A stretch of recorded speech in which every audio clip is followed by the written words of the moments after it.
नमस्कार, पॉलिटिकल पंचायत देख रहे हैं आप। आपके साथ मैं हूं हिंगलाज दान। जोधपुर के अंदर केंद्रीय मंत्री गजेंद्र सिंह शेखावत और शेरगढ़ से जो विधायक है बीजेपी के बाबू सिंह राठौड़ के समर्थकों ने जो नारेबाजियां की, पिछले कुछ समय से वहां पर पोस्टर छप रहे हैं।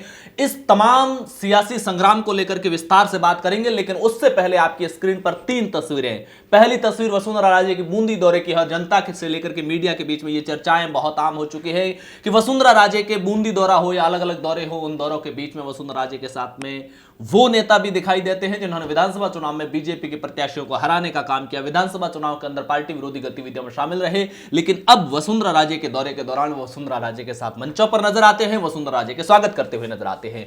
दूसरी तस्वीर अजमेर की है, जहां से जब डिप्टी सीएम दिया कुमारी लोकसभा चुनाव को लेकर के वहां पर बैठक लेने के लिए पहुंची, तो अजमेर दक्षिण से विधायक अनिता भदेल बैठक को बीच में छोड़कर के बाहर निकल गई और मीडिया से सिर्फ इतना कहा कि इस मामले पर मैं पार्टी स्तर पर बात करूंगी। और चर्चा यह भी है कि उस मंच पर वो नेता मौजूद थे जिन्होंने विधानसभा चुनाव के अंदर अनिता भदेल को हराने का काम किया, अनिता भदेल के खिलाफ काम किया। और ऐसे में अनिता भदेल का कहना है कि अगर अजमेर उत्तर के अंदर जिन लोगों ने पार्टी विरोधी गतिविधियों में काम किया उनके खिलाफ कार्रवाई हो चुकी है, वो पार्टी से बाहर हो चुके हैं, तो फिर अजमेर दक्षिण सीट पर जिन लोगों ने पार्टी के खिलाफ काम किया वो पार्टी के मंचों पर मौजूद कैसे हैं। और तीसरी तस्वीर जोधपुर से है, जहां सर्किट हाउस में पीएचईडी मंत्री कन्हैया लाल चौधरी जब पहुंचे तो वहां पर शेरगढ़ से आए बीजेपी के कार्यकर्ताओं ने नारेबाजी की।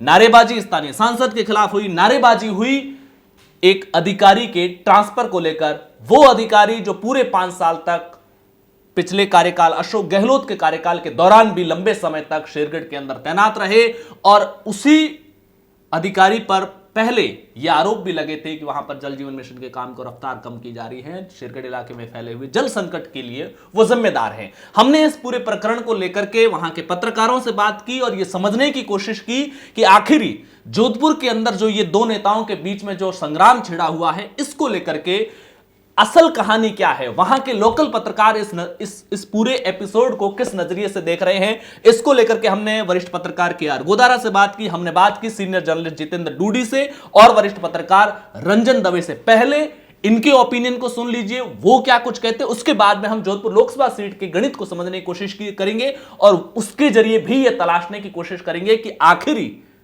लोकसभा चुनाव से ठीक पहले शुरू हुए संग्राम के पीछे की असली वजह क्या हो सकती है। पहले जोधपुर के वरिष्ठ पत्रकारों के बयान सुनिए।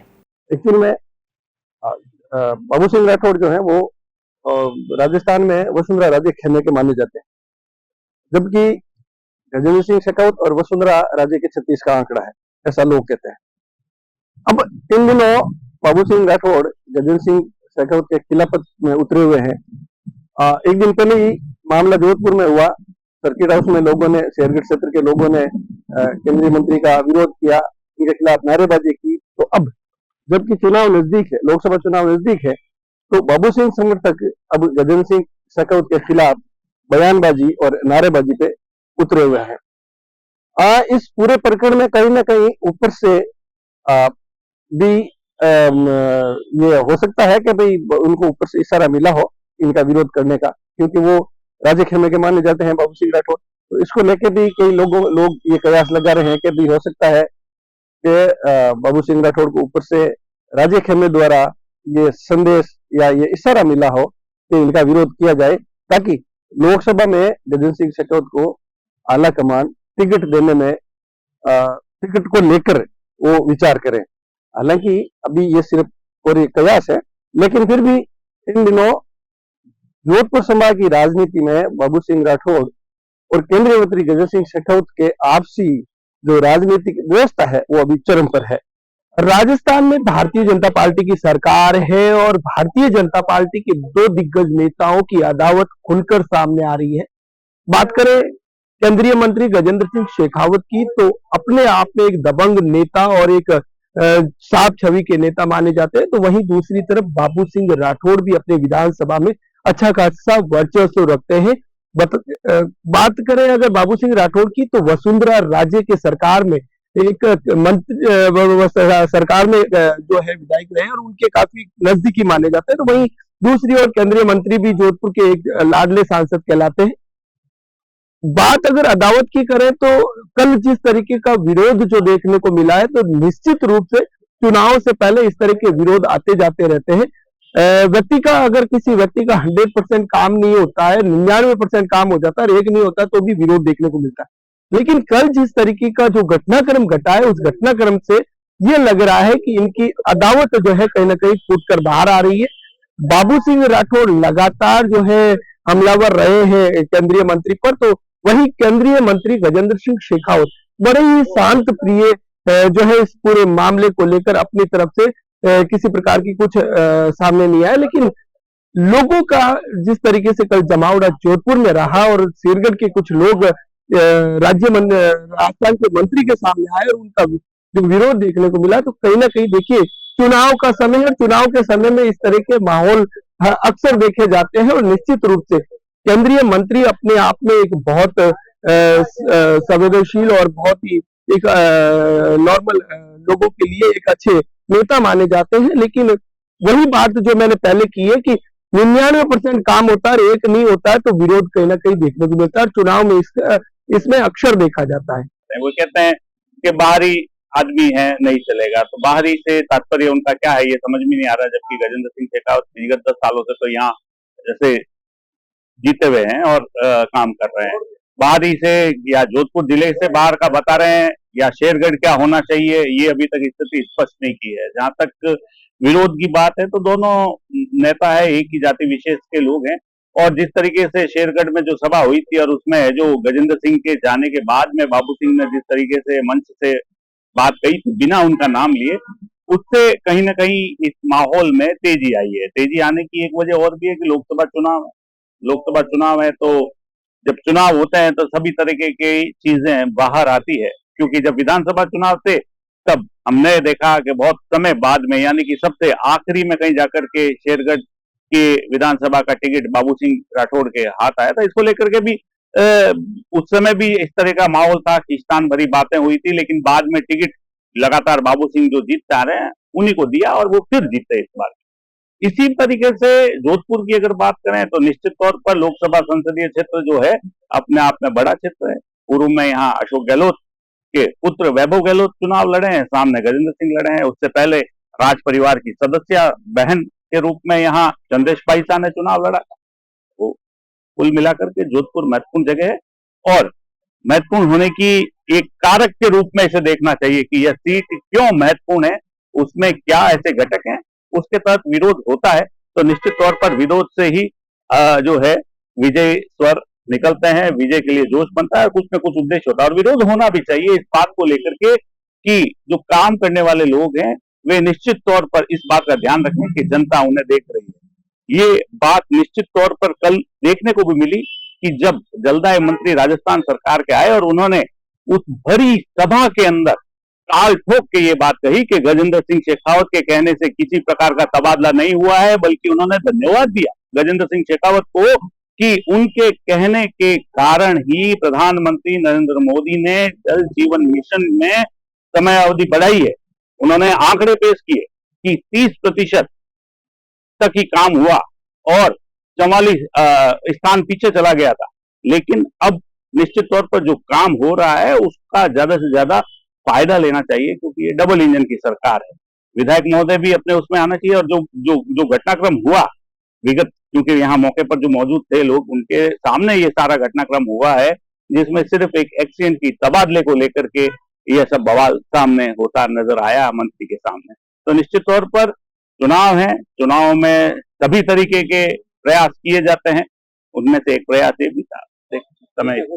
जोधपुर लोकसभा सीट के अगर गणित पर नजर डालेंगे तो जोधपुर के अंदर 21 लाख के लगभग टोटल वोटर है और इन 21 लाख में से 15% एससी के वोटर है, यानी कि 3,30,000 के आसपास।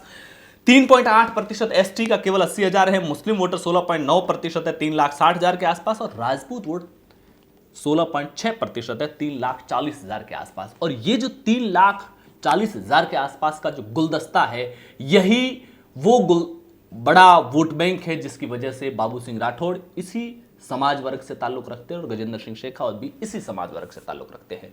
पश्चिमी राजस्थान की पॉलिटिकल इक्वेशन को देखेंगे तो बीजेपी के लिए नागौर से बीजेपी या कांग्रेस किसी के लिए भी गैर जाट को टिकट देना संभव नहीं होता है। वहां से जाट प्रत्याशी को ही टिकट दिया जाता है। बीकानेर एससी की रिजर्व सीट है, लिहाजा वहां से एससी को ही टिकट जाना है। बाड़मेर जैसलमेर से चूंकि वहां पर 4 लाख के लगभग जाट वोटर हैं, संख्या के लिहाज से बहुत बड़ी तादाद, और ऐसे में वहां पर जाट वोट से बाहर जाना बीजेपी के लिए, जो बीजेपी ने पॉलिटिकल मैथ्स 2014 में सेट की थी और उसको आगे फॉलो करती आ रही है, ऐसे में वहां पर जाट प्रत्याशी को ही टिकट मिलने की इस बार भी संभावना है। उसके बाद में जालोर, सिरोही और पाली के जो लोकसभा क्षेत्र मिलते हुए यहां पर मूल ओबीसी जातियों से किसी को टिकट दिया जाता है, और ऐसे में पूरे पश्चिमी राजस्थान में राजपूत वोट बैंक जो कि 3.5 लाख के आसपास जोधपुर लोकसभा क्षेत्र में है, और इसके अलावा बाड़मेर जैसलमेर लोकसभा हो, बीकानेर हो, जालोर सिरोही हो, पाली हो, राजपूत वोट बैंक बहुत बड़ी प्रभावी तादाद में है। लिहाजा इस पूरे एरिया में एक सीट पर राजपूत को टिकट देना जरूरी होती है, और इन बाकी सीटों का इक्वेशन देखते हुए बीजेपी के लिए वो सीट सबसे मुफीद जोधपुर होती है। बाबू सिंह राठौड़ शेरगढ़ से विधायक, 3 बार के विधायक रहे। खेत सिंह राठौड़ जिनका 1951 से लगातार वहां पर दबदबा रहा, अशोक गहलोत सरकार में मंत्री रहे, और 1998 में जब पहली बार अशोक गहलोत मुख्यमंत्री बने और वो 13 नाम जो मुख्यमंत्री की दौड़ में थे, उन 13 नामों में खेत सिंह राठौड़ का नाम भी शामिल था, और उनके किले को पहली बार बाबू सिंह राठौड़ ने ढहाया। 3 बार लगातार जीते, 2018 में हारे, लेकिन बावजूद इसके 2023 में टिकट को लेकर के मुश्किलें रही, मंत्रिमंडल में जगह नहीं मिली। तो जब किसी एक ही समाज वर्ग से 2 नेताओं का उभार होता है पॉलिटिक्स के अंदर, तो आपसी प्रतिस्पर्धा पैदा होती है। एक नेता को लगता है कि अगर ये बड़े बने तो मेरा फिर कद घट जाएगा, दूसरे को लगता है कि ये बड़े बने तो मेरा कद घट जाएगा। पत्रकारों से जो फोन कॉल पर जो ऑफ कैमरा बातचीत की या वहां के लोगों से जो समझने की कोशिश की, वो यही समझ में आई कि मोटे तौर पर ये लड़ाई लोकसभा चुनावों को लेकर के है, मोटे तौर पर ये लड़ाई इस इलाके में वर्चस्व को लेकर है, मोटे तौर पर यह लड़ाई अपने कद को स्थापित करने की लड़ाई है। जब शेरगढ़ और बालेश्वर एरिया के लोकल लोगों से बात करते हैं तो एक और तस्वीर सामने आती है, और उस तस्वीर में कुछ बीजेपी के ही नेताओं के नाम आते हैं, जिन नेताओं की वर्किंग स्टाइल जो है, जिन नेताओं का जो व्यवहारिक स्टाइल है, उसकी वजह से जो बाबू सिंह राठौड़ और गजेंद्र सिंह शेखावत के बीच की खाई थी, उस खाई को इन 2 नेताओं के अलावा कुछ और पार्टी के छोटे नेताओं का भी रोल है, जिन्होंने इस खाई को और गहरा करने का काम किया, बजाय इसके कि पार्टी स्तर पर उसको मजबूत किया जाए, एकजुट किया जाए। हालांकि बाबू सिंह राठौड़ ने सेतरा में हुए देवराज सिंह राठौड़ जयंती को लेकर के भी जो वहां पर कार्यक्रम हुआ था, उसमें भी उन्होंने बयान दिया था और बिना नाम लिए काफ़ी आक्रामक बयानबाजी की थी। उसके बाद में पानी के मुद्दे पर पीएचडी मंत्री के सामने बयानबाजी की, लेकिन इस पूरे प्रकरण को लेकर के लंबे समय से विरोध होने के बावजूद गजेंद्र सिंह शेखावत का अभी तक इस पर कोई बयान नहीं आया है। वो इस पर पूरी तरह से चुप्पी साधे हुए हैं और बेहद ही धैर्य के साथ में इस मामले को हैंडल कर रहे हैं। लेकिन जोधपुर जिले के में चल रहे इस राजनीतिक घमासान का लोकसभा चुनाव पर क्या कुछ असर हो सकता है, इस राजनीतिक घमासान के मायने और क्या कुछ हो सकते हैं, हमने वरिष्ठ पत्रकारों से समझा, उनके बयान आपने सुने हैं। इसके अलावा हमने लोकल लोगों से फोन पर बातचीत करके भी इस पूरे प्रकरण को समझने की कोशिश की। लेकिन आपकी क्या राय है इसमें? आने वाले समय में जोधपुर बीजेपी की राजनीति पर क्या असर हो सकता है? अपनी राय कमेंट बॉक्स में जरूर बताइएगा। पॉलिटिकल पंचायत पर पहली बार आए हैं तो सब्सक्राइब और फॉलो जरूर कीजिएगा। शुक्रिया।